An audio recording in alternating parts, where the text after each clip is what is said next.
Bueno, buenas tardes a todos. Estamos en esta asamblea para participar y darles los informes respecto al estado que se encuentra alguno de los juicios que estamos llevando actualmente. Bueno, como ya es por todos ustedes conocidos, se acaba de listar en una forma intempestiva un amparo que es el 1337/2010. Este amparo se acaba de listar para su discusión para el próximo jueves. No hay una hora exacta para la discusión del amparo, pero normalmente empiezan a las 10, 11 de la mañana. Se van a discutir varios asuntos, pero entre ellos el de nosotros por el juzgado colegiado segundo en materia laboral con sede en San Lázaro, ¿verdad? Este expediente, este amparo, se deriva precisamente del amparo que interpusimos nosotros por el laudo que se dictó en el juicio de la terminación de las relaciones individuales y colectivas de trabajo, en el cual se dicta un laudo el cual nos tiene por terminadas las relaciones, ¿verdad? Pero, desde luego, nosotros interpusimos en tiempo y forma el recurso que correspondía y es precisamente este amparo. Si ustedes recuerdan, sobre este amparo también se solicitó la facultad de atracción por la Suprema Corte de Justicia de la Nación, que estuvimos reunidos precisamente enfrente hace aproximadamente 8 meses. La Suprema Corte de Justicia de la Nación decidió, como lo planteamos desde aquel momento, no atraer el caso con una serie de argumentos y básicamente con el elemento de que dicen que el quejoso no es la persona autorizada para solicitar el juicio de atracción, pero desde luego por las condiciones de la misma Suprema Corte de Justicia pudo haberlo atraído en forma automática y no lo hizo. Esto al final no nos representa un problema grave, porque no es algo que haya quedado ya firme, sino que tenemos una serie de elementos para manejar.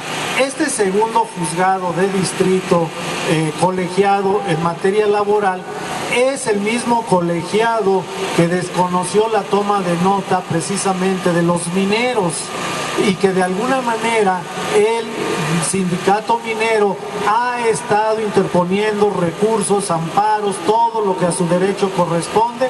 Ya inclusive se le expidió la toma de nota.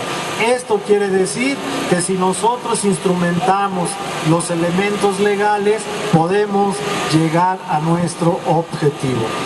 Bueno, el día de hoy precisamente en este mismo amparo presentamos algunas promociones en el que estuvimos acompañando algunas pruebas supervenientes que nosotros consideramos consolidan la posición que nosotros estamos estableciendo.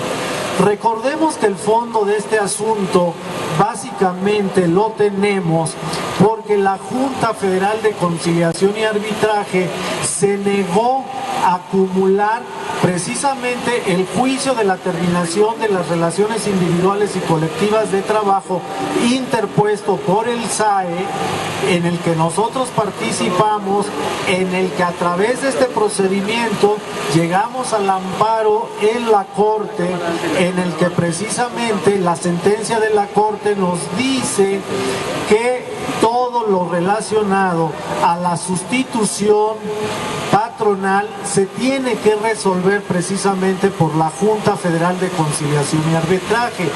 En aras de esto, nosotros solicitamos la acumulación de la terminación de las relaciones individuales y colectivas de trabajo con el juicio del despido injustificado, la sustitución patronal, que es precisamente lo que la Corte planteó y nos dijo que teníamos que irnos a la Junta. Nosotros como organismo jurídico, como el órgano jurídico, ya habíamos presentado las demandas necesarias, por lo que estuvimos en tiempo y forma con el planteamiento.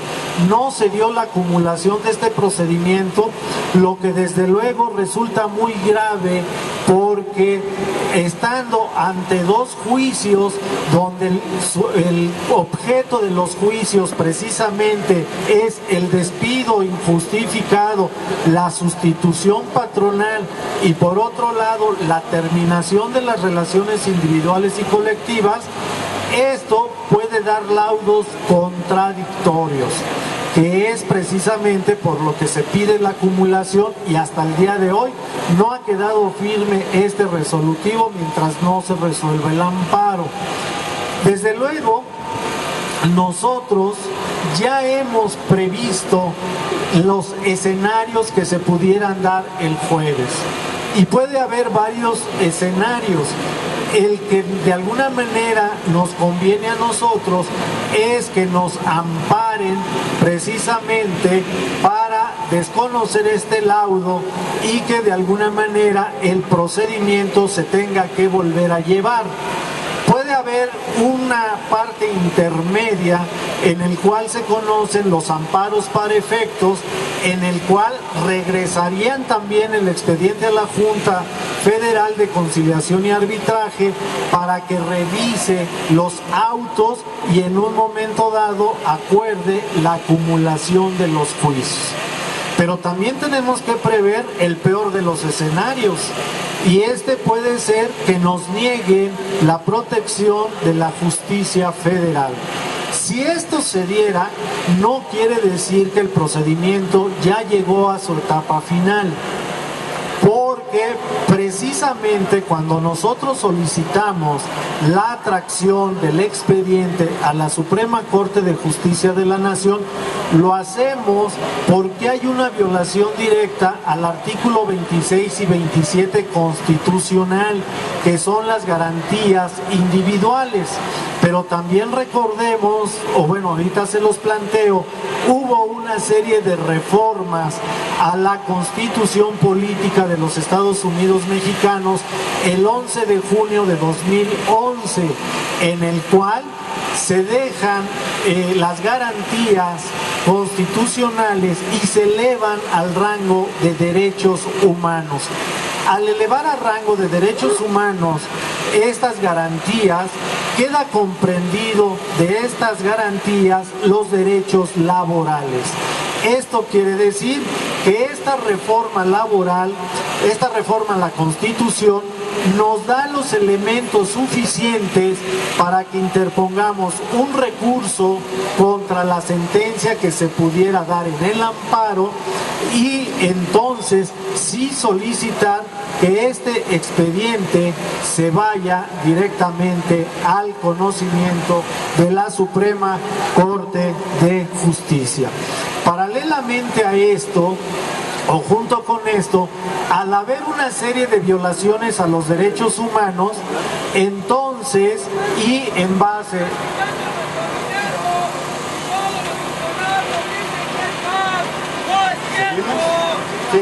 Y en este orden de ideas, esta violación a las garantías individuales y esta modificación a la Constitución establece y pone en el mismo nivel todos los convenios internacionales, tratados que haya firmado México. Y México forma parte precisamente del Tratado 87 de la OIT, en el cual nos da precisamente la libertad sindical y los derechos de los sindicatos.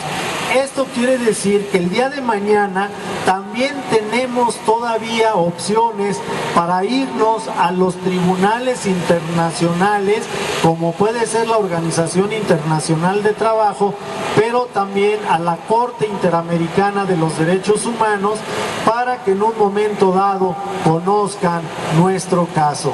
Y sabemos que estas resoluciones que han planteado la Corte Interamericana de Derechos Humanos han tenido una fuerza impresionante en México. De hecho, hay un caso muy sonado que se llama el caso Radillas. Este caso Radillas que precisamente son una serie de violaciones que se presentaron por el ejército mexicano en el ejercicio de sus funciones, que desaparecieron a una persona de apellido Radillas, y es precisamente esta resolución de la Corte la que he estado dando ahorita. Ustedes han estado al pendiente de la Suprema Corte de Justicia y tenemos un mes en que la Suprema Corte de Justicia está revisando las facultades que tiene el ejército con el fuero precisamente del ejército.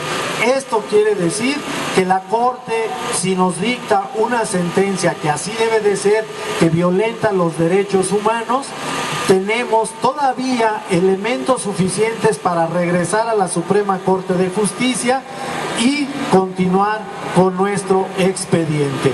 Esto quiere decir que no estamos por ningún motivo en una etapa final, como tal vez pudiera sucederse que los medios de comunicación que conocemos quisieran dar a la publicidad. Desde luego, ellos manejan sus intereses y son totalmente ignorantes de la ley, ni siquiera saben qué es precisamente lo que continúa. En consecuencia, no tenemos por qué preocuparnos, al contrario, esto nos da más elementos todavía para pensar que cada vez más cerca está la victoria por la que hemos luchado todos ustedes, el Comité Central y el cuerpo jurídico que los representa.